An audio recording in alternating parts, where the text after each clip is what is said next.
विजयाची अपेक्षा तर होतीच की त्याचं जे पूर्ण 5 वर्ष काम चाललेलं होतं त्याच्याहून हे माहीत होतं की त्यांनी किती मेहनत केली आहे, पण इतका ऐतिहासिक विजय मिळेल असं नव्हतं वाटतं.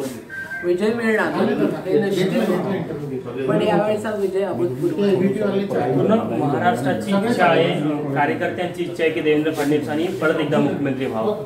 बिलकुल आहे, सगळ्यांचीच इच्छा आहे. हे तर सगळ्यांची म्हणजे सगळ्या पार्टीच्याही लोकांना वाटतं की म्हणजे जर कोणी मुख्यमंत्री होणार असेल तर ते देवेंद्र फडणवीसच व्हावे.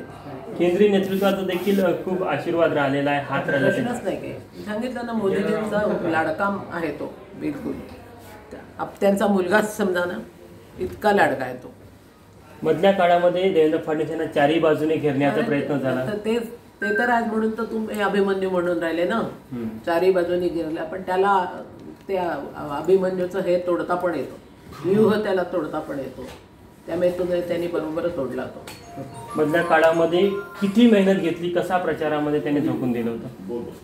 24/7 घरी नसायचाच तो, कधी पूर्ण वेळ त्याचा प्रचार आणि लोकांना भेटण्यात आणि याच्यात त्याच्यात. हार्डली 2 किंवा 3 तास तो झोप घेत असेल रात्री. 2-2 वाजेपर्यंत बाहेरच असायचा किंवा घरी मिटिंगा चालू असायच्या. असं सगळं 2-3 तासाच्या वर नाही झोप घेतली त्याने, बस. कधी बोलणं व्हायचं त्यांच्यासोबत? जे बोलणं याच्यासाठी व्हायचं की माझा हा नियम आहे की तो जेवायला जेव्हा बसेल तेव्हा मी त्याच्या बाजूला बसणार आणि त्यावेळेस आमची भेट व्हायची, बस. बाकी काही नाही. पण तेवढं ते आमचं होतं की तो जेवताना मी कितीही वाजलेले असो मी त्याच्या बाजूला बसून काही एखादा प्रश्न त्याला विचारणार, जास्त नाही काही. कारण त्याच्या डोक्यात इतके असंख्य विचार सगळे चाललेले असायचे. त्यात आपण का रे बाबा बरा आहेस ना तू, एवढंच विचारायचं. तेवढं हो मला काय झालं, मी एकदम बरा आहे, बस. एवढं ऐकलं की मला बरं वाटायचं. ते म्हणतात की लाडक्या बहिणींनी मला साथ दिली म्हणून हा विजय. बरोबर आहे, लाडक्या विजय मिळालाच असता, पण जेवढ्या मोठ्या प्रमाणात मिळाला त्याला लाडक्या बहिणींचा पण सहभाग आहे.